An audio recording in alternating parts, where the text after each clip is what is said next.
السلام عليكم. شوف التوضيح ديالنا بسيط.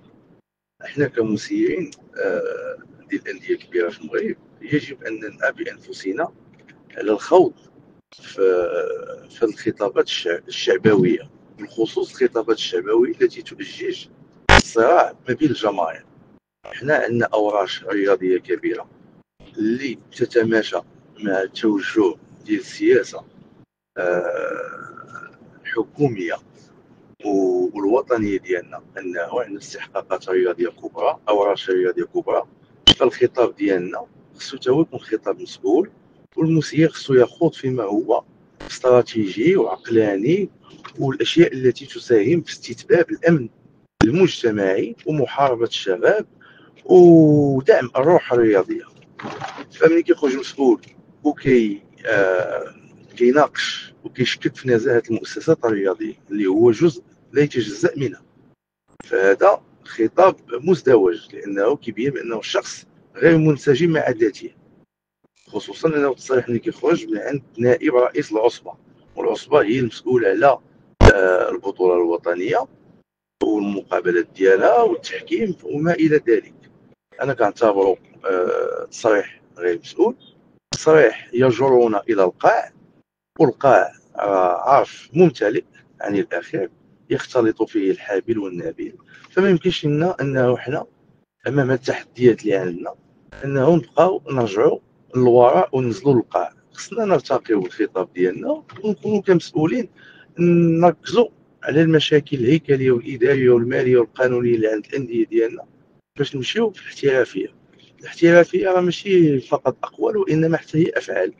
والانسان انه منين كيكون مسؤول وكتكون عنده مسؤوليه ديال تدبير نادي كبير، خصو انه يعرف ويكون من المبادئ ديالو انه احترام باقي الانديه وعدم الخوض في المسائل التي تهم انديه اخرى. اللي بغى يدوي على فرقته، يدوي على النجاحات ديالو، الانتكاسات ديالو والمشاريع ديالو، ويخلي باقي الانديه في الثقه. واللي عنده شي تظلم هناك مؤسسات كيلجأ لها كيدير التظلم ديالو.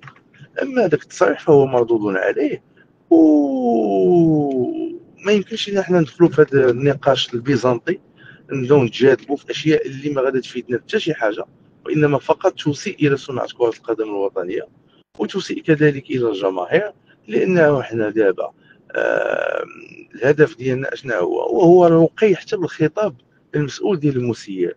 المسير انه خصو يعرف ما له وما عليه، وانه كل كلمه كتصدر منه فهي كلمه كيكونوا عندها دي كونسيكونس، ابعاد اخرى اللي كتجاوز هذيك اللحظه اللي كيتعطى فيها التصريح.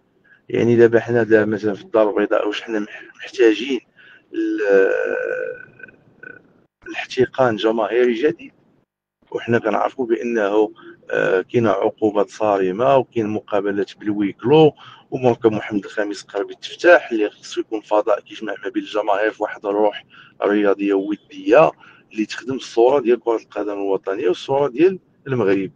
فالمسؤول خصو انه يقتنع بهذه المسائل هذه ويدبر المسائل الخاصه بالنادي ديالو لا غير، ويخلي المؤسسات المختصه تنظر في التظلمات ديال الانديه اللي عندها شي اشكال ولا عندها شي مشكل، واللي ما عنده حتى علاقه بشي موضوع يمشي يدافع فرقته.